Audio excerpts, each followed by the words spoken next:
కవిత గారిని ఎవరో ఇంటర్వ్యూ చేశారు. ఈ మధ్యకాలంలో కవిత గారిని ఒక ఇంటర్వ్యూ చేశారు. ఏమని, ఈ తల్లి తెలంగాణ విగ్రహం అంత నిరూపంగానే ఉన్నదంటారు ఏంది అని.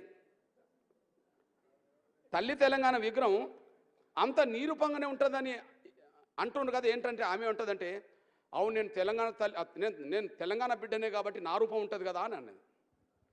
కవిత రూపం మన విమలక్క రూపం ఒకటేనా? ఆమె అన్నది ఏంటంటే, తల్లి తెలంగాణ కుండబడే రూపం నా రూపం అంటాను కదా, నేను తెలంగాణ బిడ్డనే, నా రూపం లేకపోతే ఏ రూపం ఉంటుంది అని అంటుంది ఆమె. మనం తెలుసుకోవడంలో వెనుకబడిపోయినాం. ఆమె అనడానికి సాక్ష్యం ఆమె చెప్పేసింది, చూసుకోండి. ఒకరోజు మన కొప్పలేశ్వరు ధర్మపురి నియోజకవర్గంలో తల్లి తెలంగాణ విగ్రహాన్ని ఆవిష్కరించడానికి కవితనే పిలిచింది. కవితనే పిలిస్తే కవిత పోయింది. సరే పోవచ్చు, తప్పేం లేదు. మరి కవిత ఏ చీర కట్టుకొని పోయింది? కవిత ఏ జాకెట్ వేసుకొని పోయింది? ఇగో తల్లి తెలంగాణ విగ్రహానికి ఏ ఎర్ర చీర ఉన్నదో గదే చీర కట్టుకొని పోయింది. తల్లి తెలంగాణ విగ్రహ చీరకు ఏ అంచు ఉంటుందో గదే అంచు కట్టుకొని పోయింది. తల్లి తెలంగాణ విగ్రహానికి ఏ జాకెట్ ఏ కలర్ ఉంటుందో గదే కలర్ పెట్టుకోండి. కిరీటం తప్ప అందరు రెండు సమానమే. చూసుకోండి, ఇక్కడ కిరీటమే లేదు. రాజ్యమే మా చేతులు ఉండే కిరీటం ఎందుకు అనుకున్నారేమో వాళ్ళు. రాజ్యమే మా చేతులు ఉండే కిరీటం ఎందుకు అనుకున్నారు? ఇది చూడండి మీరు కరెక్ట్గా. ఇప్పుడు తల్లి తెలంగాణ విగ్రహాన్ని ఈయన ఏర్పాటు చేశారు. ఎవరు?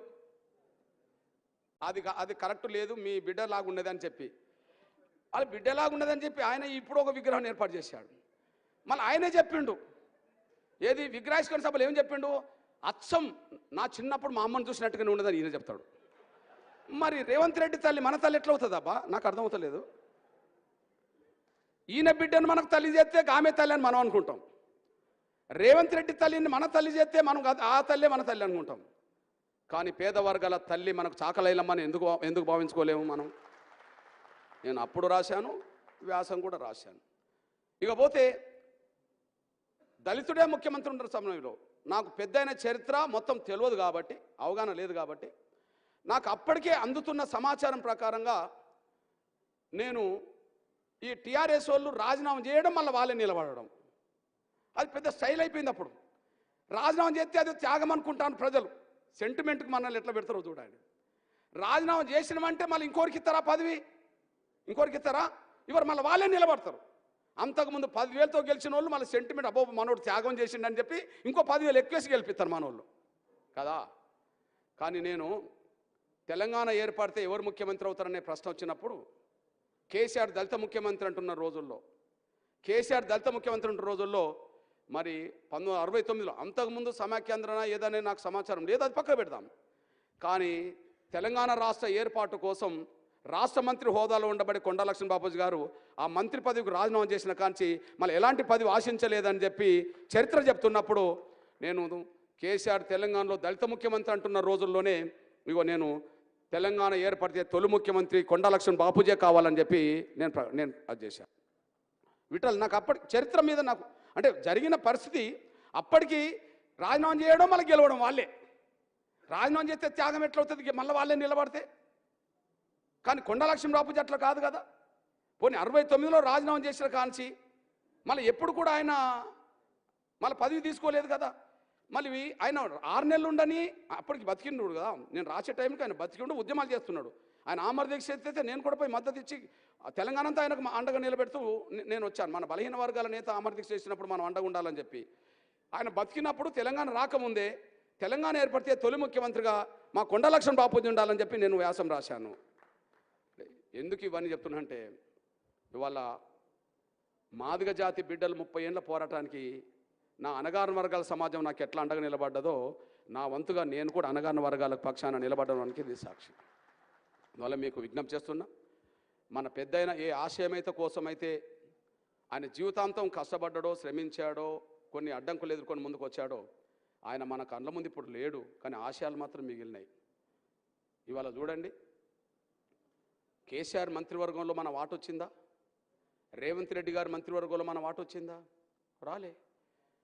శ్రీకృష్ణ కమిటీ నివేదిక ప్రకారం చూసినా కేసీఆర్ నిర్వహించిన సమగ్ర సర్వే రిపోర్ట్ చూసినా 90% పైగా ఎస్సీ ఎస్టీ బీసీ మైనారిటీ ఉన్నారు తెలంగాణలో.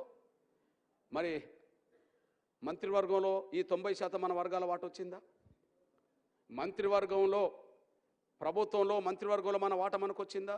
రాలే. ఎగ్జాంపుల్ కేసీఆర్ గవర్నమెంట్ మొన్నదే వేసుకుందాం. 18 మంది మంత్రులు కదా ముఖ్యమంత్రితో. 18 మంది మంత్రుల్లో ఎస్సీలు ఎంతమంది? కొప్పుల ఈశ్వర్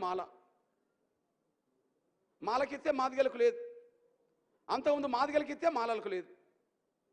అంతకుముందు ఎవరు? రాజన్న లేకపోతే కడియం షేర్ అనుకుందాం. వాళ్ళకి ఇచ్చిన ఒక్కడికి ఇచ్చిండు, మరి మాలలకి ఇచ్చిండా? ఇవ్వలే.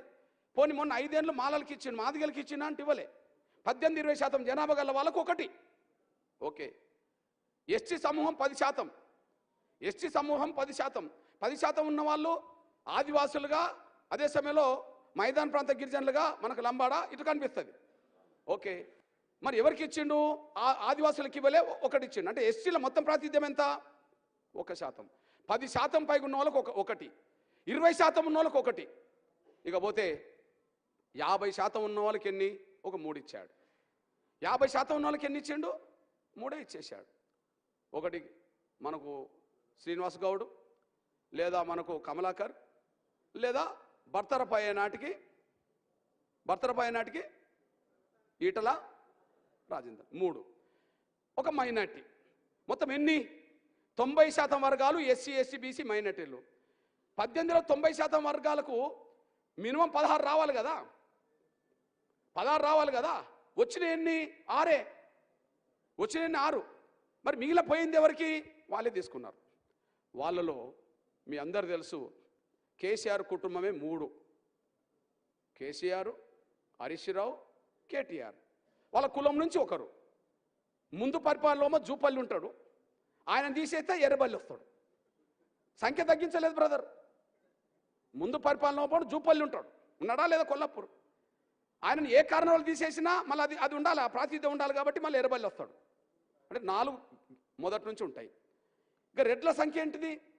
రెడ్లు ఎంతమంది ఉన్నారు? కేసీఆర్ పట్నం మహేందర్ రెడ్డిని తీసుకోక ముందే 6 ఉన్నారు. ఒక కులం నుంచి ఎంతమంది ఉన్నారు? 6 ఉన్నారు.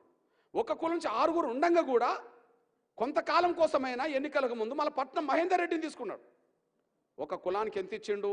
7. ఆయన కులానికి ఎన్ని తీసుకున్నాడు? 4. కమ్మలకి ఏమి ఇచ్చిండు? 1. అంటే 10% లేని వర్గాలు 11 మంది, 12 మంది. 90% సంబంధించిన మన వాళ్ళు 6. నేను రాశాను కదా, మన త్యాగాలు మనకు మేలు చేసేనా అనేది రాశాను కదా, చేయలేదు కదా. మన త్యాగాలు మనకు మేలు చేశానంటే చేయలేదు కదా. సెంటిమెంట్కు మనం కొట్టుకెళ్ళాం కదా.